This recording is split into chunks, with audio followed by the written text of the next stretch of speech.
वास्तविक जीवन इंद्रियों से नहीं दिखता है, मन की कल्पना के परे है। जागतिक जीवन से अलग है वास्तविक जीवन। आप जो हैं वो आंखों से नहीं दिख रहे हो, दिख रहा है आंखों से तुम्हारा शरीर। आप जो है मन से नहीं दिख सकते, मन से दिखता है इंद्रियों का दृश्य और स्वर्ग नरक का काल्पनिक दृश्य अथवा स्वर्ग नरक की कल्पना आदि। मति से भी नहीं दिखता, लेकिन जिससे सारा कुछ दिखता है वह वास्तविक जीवन है। और तुम वो हो शिवा, तो अपने को खोज, मैं कौन हूँ। शिवा पर गुरु के उपदेश का रंग लगा और शिवा धीरे धीरे सत्संग सुनता जाए, अंतर्मुख होता जाए, चित्त की विश्रांति मिलती जाए। विश्रांति प्रसाद की जननी है। और श्री कृष्ण कहते प्रसाद से सारे दुखों का अंत होता। आखिर वो बहादुर ने परमात्मा साक्षात्कार किया, अहम ब्रह्मास्मि का अनुभव किया। गला डूब व्यवहार में रहने वाले शिवा ने, शत्रुओं के बीच जीने वाले शिवा ने, यवनों के जुल्मों के षड्यंत्रों के बीच जीने वाले शिवा ने परमात्मा साक्षात्कार किया। गुरु ने कहा बेटा अब जनक की नहीं राज्य करो। अब तुमको पता चल गया कि ये वास्तविक जीवन नहीं, हार और जीत भी वास्तविक नहीं है, यश और अपयश भी वास्तविक नहीं है, स्वप्न हो गया। और जिन्होंने लांछन लगाए उनको तो प्रकृति कहाँ, एक को तो शेर खा गया, मूर्ख को सिंह खा गया जिन्होंने जुल्म किया था एक अधिकारी। दूसरे की क्या हालत हुई और तीसरे को क्या होने वाला और चौथे का क्या होगा, वो तो अपने अपने कर्मों को भोगेंगे। लेकिन आपकी तो तपस्या हो गई और ये भी देख लिया, यश भी देख लिया और आरोपों का आंधी भी देख लिया। इन सब को देखने वाला जो है वो आप हैं। मन तू ज्योति स्वरूप अपना मूल पहचान। वो सौभाग्यशाली है कि जैसे ये मिथ्या संसार अपना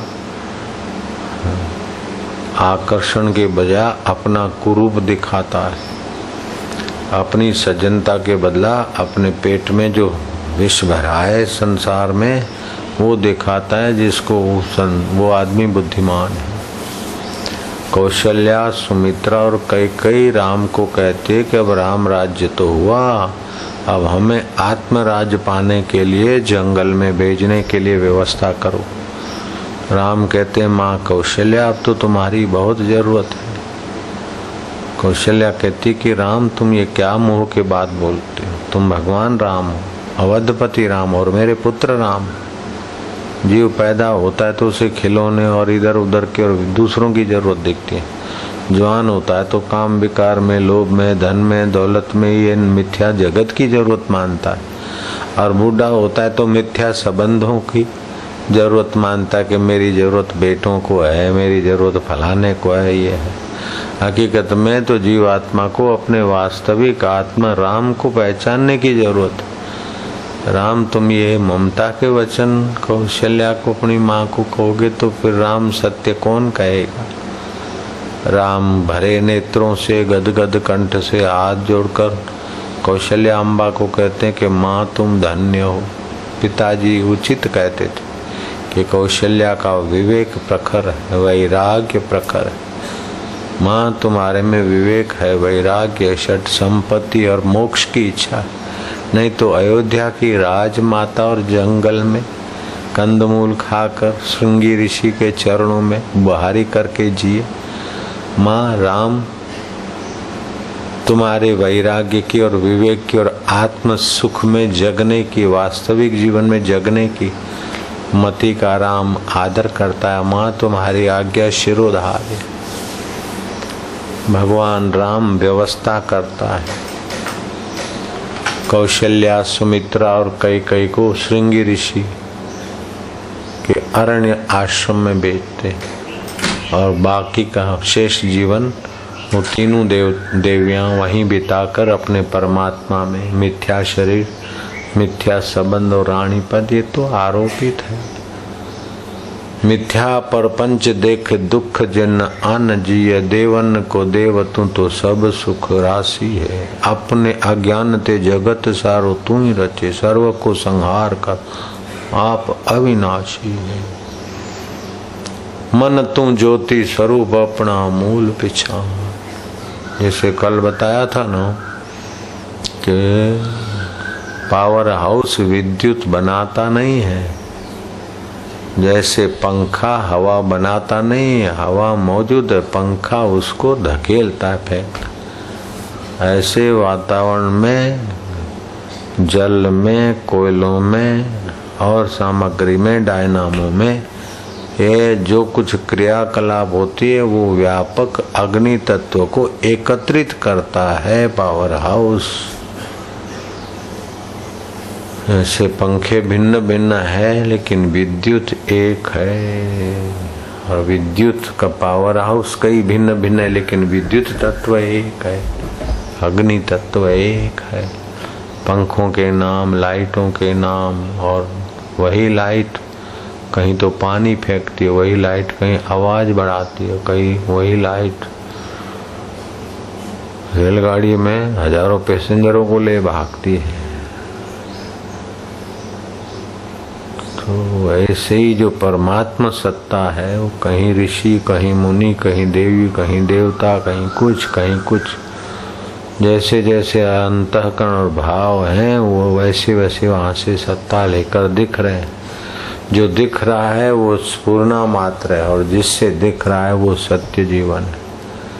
तो सत्य जीवन में विश्रांति पाने से शारीरिक तनाव, मानसिक तनाव, भावनात्मक तनाव निवृत्त होता है। इन तीनों तनावों में से कोई न कोई तनाव में, कोई 2 तनाव में, कोई 3 तनाव में, तो कोई भाग्यशाली तो 1 तनाव में तो तनता ही। इन तीनों तनावों से पार हुआ तो कोई परमेश्वर तत्व में जगा हुआ पुरुष ही मिलता है। 98% आत्महत्याएं मानसिक तनाव और शारीरिक रोग आदि से होती हैं। 95% हार्ट अटैक मानसिक तनावों का ही फल बताते हैं।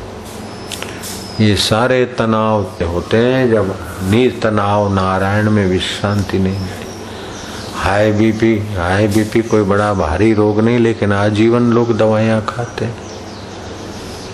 गोझरण अर्क थोड़ा सुबह पिया करें और एक दाना, केवल 1 दाना किशमिश का गुलाब जल में भिगा के रखे, रात को सुबह खाए। 21 दिन ऐसा करें, 1, 2, 3, 21 दाने तक पहुँचे।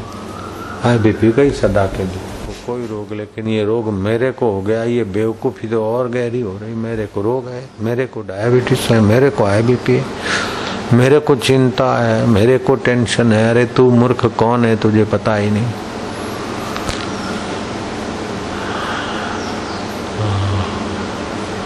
मेरा फलाना दुश्मन है, मेरा फलाना मित्र है, तो अपने को तो जानते नहीं। ऐसों को तो श्री कृष्ण कृपा करके एकदम सुनाते रोकड़ी। मोघा मोघ कर्माणा मोघ ज्ञाना विचेतस। उनके सारे कर्म व्यर्थ हो जाते, उनका सारा ज्ञान व्यर्थ हो जाता, उनके सारे सत्कर्म व्यर्थ हो जाते अभागों के। महाराज सत्कर्म व्यर्थ हो जाते क्या? सत्कर्म शुभ कर्म भी। अब जरूरी नहीं कि सारे कर्म फलित हों, अथवा ये जरूरी नहीं कि जैसा चाहो वो सारे फल आपको मिलते जाए। कुछ फल मिलते हैं, कुछ इच्छाएं पूरी होती है। जो पूरी होती है वो पदार्थ भी नहीं रहते, और पूरी जिनके लिए करते वो शरीर भी नहीं रहता। फिर स्वर्ग में गए समझो, सत्कर्म के भंडार हैं आपके पास, तो स्वर्ग में गए तो स्वर्ग का सुख भोग के फिर वो नाश हो गए तो समय बर्बाद हुआ, सारे कर्म तो नाश हो गए। सतफल नहीं दिया तो बाकी का जो दिया उसकी कीमत ही क्या है। इसीलिए कोई बुद्धिमान होता है जो सतस्वरूप परमात्मा को पाए हुए संतों के शरण जाता है। उत्तिष्ठ जागृत प्राप्त वरान, उठो जागो और जो महापुरुष है उनकी शरण जाओ।